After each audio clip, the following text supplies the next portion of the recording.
බුදුහාමුදුරුවෝ දේශනා කරනවා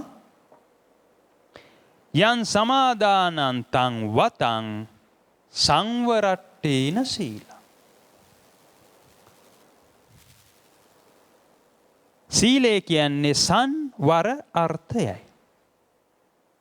අපි දැන් බලමු මොකද්ද මේ සංවර අර්ථය කියලා කියන්නේ කියලා.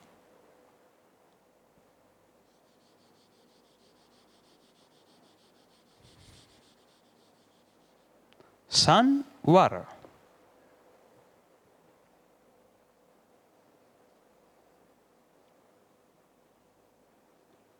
සංවරට්ඨේන සීලං.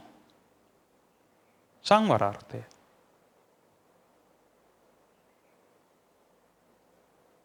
දැන් මම උදාහරණයක් ගන්නවා මෙන්න මෙහෙම. ඔන්න දැන් මම පාරේ යනවා. පාරේ යනකොට කවුරු හරි මට ඇනුම් පදයක් කියනවා. දැන් මොකද වෙන්නේ?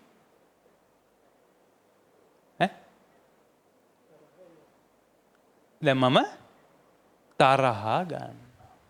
දැන් මම තරහා ගන්නවා. දැන් මොකද වෙන්නේ? සිතේ ව්‍යාපාදයේ බිහි වෙනවා. දැන් මම නිකන් ඉන්නවද? නෑ. දැන් මම මොකද කරන්නේ? මමත් ඔන්න දැන් එහෙනම් මට තරහා ගියා මම මොකද කරන්නේ? මමත් පෙරලා කතා කරනවා. අන්න එහෙමනම් දැන් මනසාචේ පදුට්ටේන භාසති. වන්න දැන් මම වචනයට යනවා. මමත් පරුස වචන කියන. එතනින් මම නවතිනවද? නෑ. දැන් මොකද කරන්නේ? ගන්නවා කඩු පොළු මුගුරු. අරගෙන මොකද කරන්න යන්නේ? ගහන්න, කපන්න, කොටන්න, මරන්න යනවා. එහෙනම් ඔය ක්‍රියාව අපි කොහෙන්ද නවත්තන්න ඕන? සිතෙන් නවත්තන්න. ඒතර අපි තේරුම් ගන්න ඕන මොකද්ද මේ කර්මය කියලා කියන්නේ?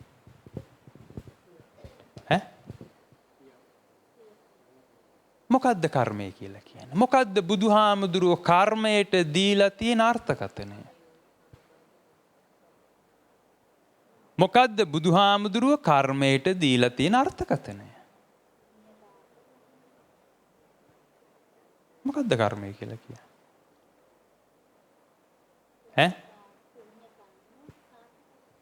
මං අහන්නේ මොකද්ද බුදුහාමුදුරුවෝ කර්මයට දීලා තියෙන අර්ථකථනය? මෙන්න මේකයි කර්මය කියන්නේ කියලා තියෙන බුදුහාමුදුරුවෝ.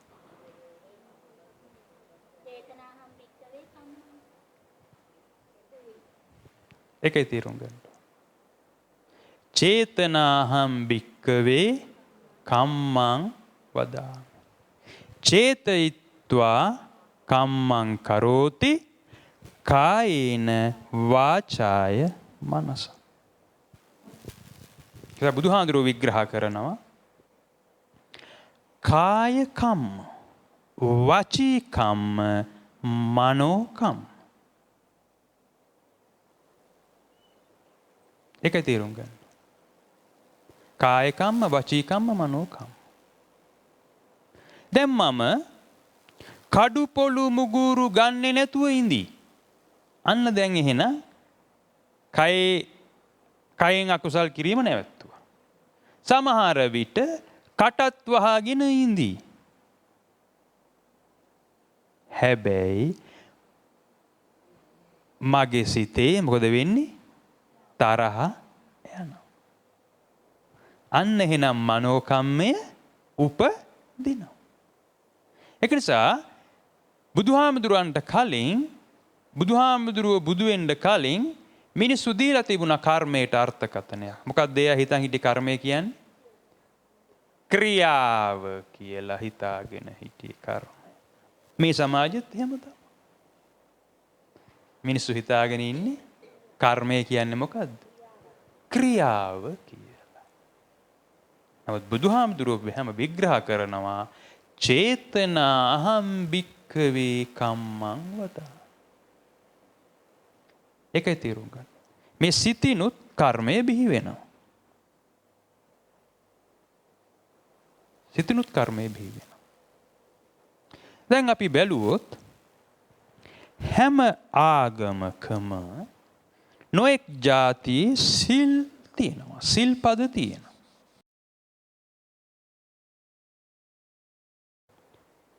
දැන් අපි ගමු බුද්ධ ආගමේ තියෙන පන්සිල් පද පහ. පාණාතිපාතා වේරමණී සික්ඛාපදං සමාදියාමි, අදින්නා දාන වේරමණී සික්ඛාපදං සමාදියාමි, කාමේසු මිච්ඡාචාරා වේරමණී සික්ඛාපදං සමාදියාමි, මුසාවාදා වේරමණී සික්ඛාපදං සමාදියාමි, සුරාමේරේ මජ්ජපමා සික්ඛාපදං සමාදියාමි. ඔය සිල්පද පහෙන් අපි මොන කර්මය බිහිවීමද නවත්තන්න හදන්නේ?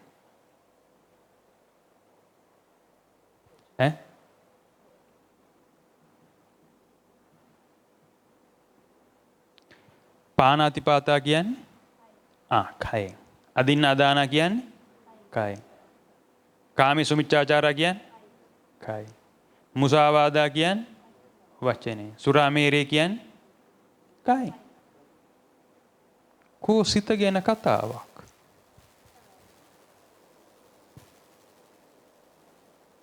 සිත ගැන කතාවක්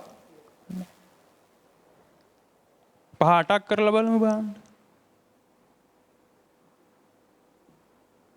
මොනවාද අටසිල් වල හයවෙනි එක?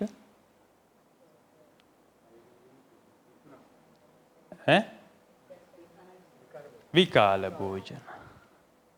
විකාල භෝජන. කොහෙන්ද සිද්ධ වෙන්නේ? කයි. ඊට පස්සේ කොහෙන්ද වෙන්නේ? ඊට පස්සේ කොහෙන්ද වෙන්නේ? කයි. කෝසිත ගැන කතාව. 10ක් කරලා බලමු බලන්න. අරකමනේ අතෙන්ට එන්නේ. මොකද්ද 10 වෙනි එක? කොහෙද පළඳන්නේ? කෝ සිත ගැන කතාවක්.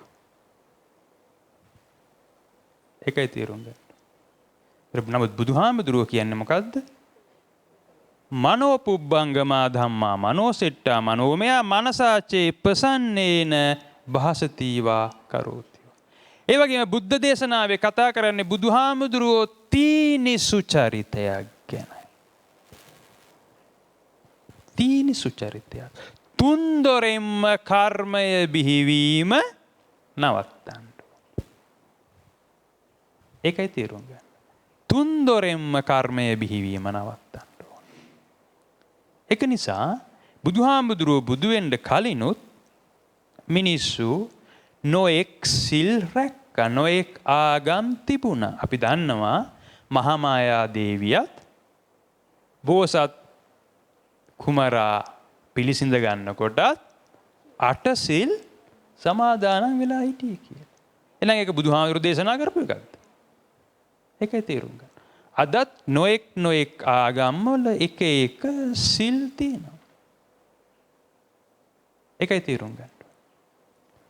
ඒ නිසා බුදුහාමුදුරුවෝ කියන්නේ නිවන් දකින්න නම් මේ දුකෙන් මිදී නිදහස් වෙන්න නම් අපි මොනා කරන්න ඕන කියලාද? මේ දස අකුසලයෙන්ම මිදී නිදහස් වෙන්න ඕන. මේ තීනි දුෂ්චරිතයෙන් මිදී නිදහස් වෙන්න ඕන. මේ තුන් දොරෙන්ම කර්මය බිහි කර ගැනීම නවත්තන්න ඕන. ඒක නිසායි බුදුහාමුදුරුවෝ කියන්නේ ඒකට නම් මොකද කරන්න ඕන? කොහෙන්ද ඒ ක්‍රියාව කරන්න පුළුවන් අපිට?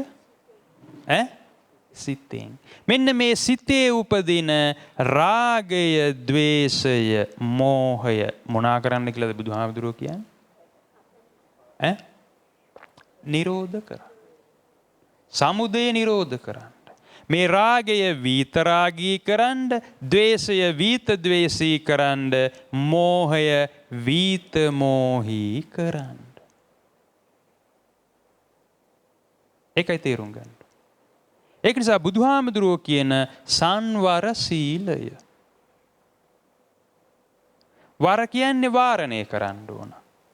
දැන් අපි දන්නවා ඔය ටීවී එකේ චිත්‍රපටි මොකද කරන්නේ? වාරණය කරනවා. ප්‍රවෘත්ති වාරණය කරනවා. එක ජාතිය වාරණය කරනවා. දාන්න දෙන්නේ නැහැ. එහෙනම් අපි සිතේ මොකද කරන්න ඕනේ? වාරණය කරන්න ඕන. මොනවාද වාරණය කරන්න ඕනේ? තුන් දොරින්ම කර්මය බිහිවීම නවත්තන්න නම්, ඒ කියන්නේ තීනි සුචරිතය ඇති කරගන්න නම් අපි මොනවාද වාරණය කරන්න ඕනේ? සිතේ උපදින රාගය, ද්වේෂය, මෝහය. එහෙනම් යමෙකුට පුළුවන් නම් තමාගේ සිතේ උපදින්න එන රාගය, ද්වේෂය, මෝහය උපදින්න දෙන්නේ නැතුව ඒක වාරණය කරගන්න මොකද වෙන්නේ? තීනි සුචරිතයක් ඇති වෙනවා. අන්න ඒකට අපි කියනවා සංවර සීලය කියලා. එහෙනම් අපි වාරණය කරන්න ඕනේ, සංවර කරනවා කියලා වාරණය කරන්න ඕනේ මොනවද? තමාගේ සිතේ උපදින්න එන රාගය, ද්වේෂය, මෝහය. එහෙනම් මට පුළුවන් නම් මගේ සිතේ උපදින්න එන රාගය, ද්වේෂය, මෝහය වාරණය කරන්න මම සංවරයි. ඇයි සංවර? තුන්දොරම සංවර. මම නැත්තම් මෙන්න මෙහෙම අහනවා. තවත් සරල වෙන්න. අපිට සිල් රකින්නවා කියලා මොකද කරන්න පුළුවන්?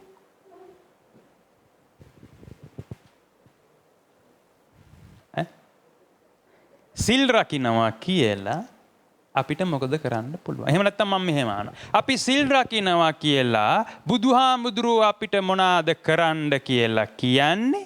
ඒ කියන්නේ මොනවාද කළ හැක්කේ, මොනවාද කළ යුත්තේ? සිල් රකින්නවා කියලා මොනවාද කළ යුත්තේ, මොනවාද කළ හැක්කේ? බුද්ධ දේශනාවට අනුව. තුන්දොර සංවර කරගන්න පුළුවන්.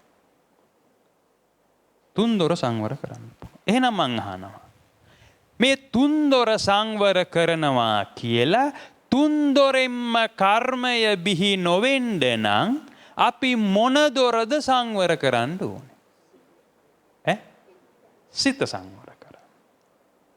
එහෙනම් මං අහනවා, සිත සංවර කරනවා කියලා සිතේ මොනවාද සංවර කරන්න ඕනේ? සිත සංවර කරනවා කියලා සිතේ මොනවාද සංවර කරන්න ඕනේ? මොනවාද සංවර කළ හැක්කේ, මොනවාද සංවර කළ යුත්තේ?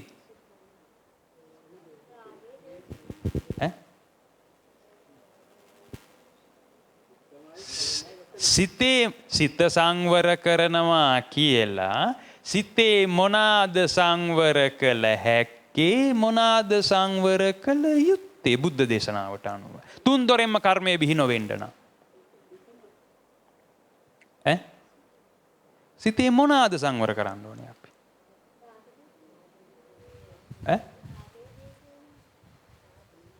සිතේ උපදින රාගය, ද්වේෂය, මෝහය.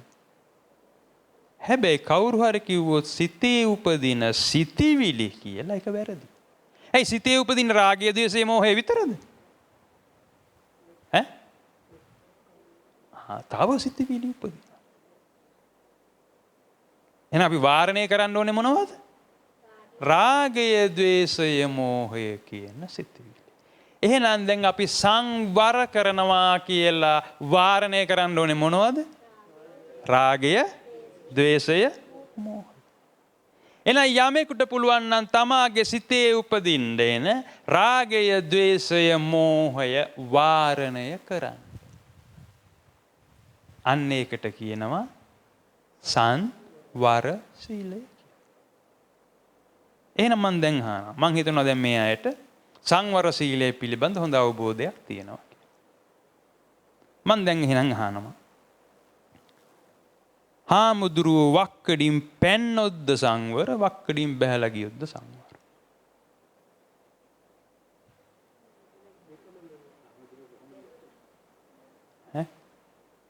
හාමුදුරුවෝ වක්කඩින් පැන්නොත්ද සංවර, වක්කඩින් බැහැලා ගියොත්ද සංවර?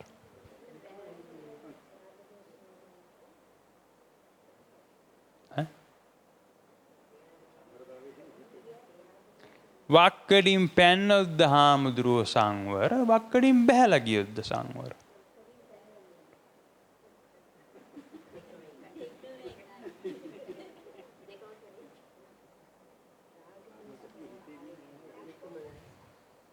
ඒකයි තේරුම් ගන්න.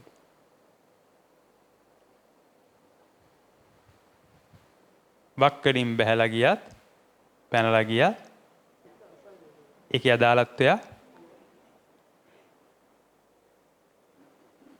තමාගේ සිතට රාගයක්, ද්වේෂයක්, මෝහයක් උපදින්න එනකොට ඒක වාරණය කරන්න පුළුවන් නම් අන්න ඒ පුද්ගලයා සංවරයි.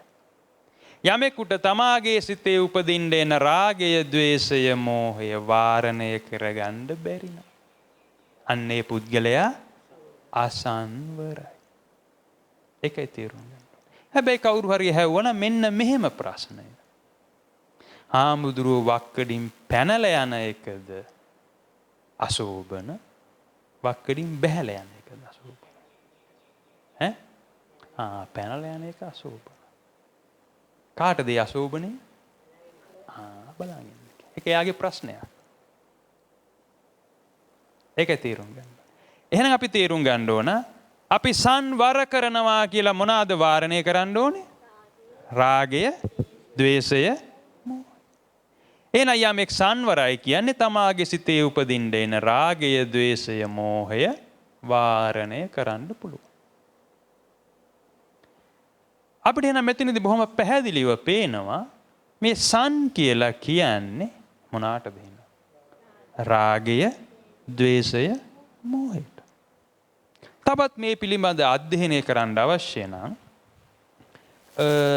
තියෙනවා සූත්‍ර ගණනාවක්. ඒ සූත්‍රවල තියෙනවා මෙන්න මෙහෙම. ධම්මෝ සන්දිට්ඨිකෝ කියලා. ධම්මෝ සන්දිට්ඨිකෝ. සන්දිට්ඨිකෝ සූත්‍ර. දිට්ඨිකෝ කියන්නේ දැක ගන්නවා. මොනවා දැක ගන්නවද? සම් දැක ගන්න. ඒ සූත්‍රවල විග්‍රහ කරලා තියෙන්නේ මොනවා ගැනද? රාගය, ද්වේෂය, මෝහය. අධ්‍යයනය කරන්න සන්දිට්ඨිකෝ සූත්‍ර ගණනාවක් තියෙනවා. ඒවල විග්‍රහ කරලා තියෙන්නේ රාගය, ද්වේෂය, මෝහය. රාගය, ද්වේෂය, මෝහේ ක්‍රියාකාරීත්වය. ඒකයි තේරුම් ගන්න. අපිට පැහැදිලිව පේනවා සංවර කරනවා කියලා යමෙක් මොකද කරන්න ඕනේ?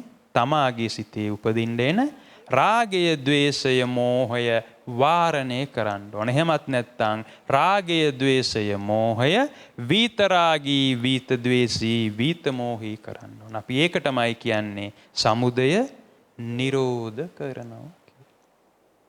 ඒකයි තේරුම් ගන්න. මං හිතන එහෙනම් දැන් අපිට අකුසලය ගැනත් අකුසල මූලය ගැනත් මේ දස අකුසලයෙන් මුදී නිදහස් වෙන්න බුදුහාමුදුරුවෝ දේශනා කරලා තියෙන සංවර සීලය ගැනත් අවබෝධයක් තියෙනවා කියලා.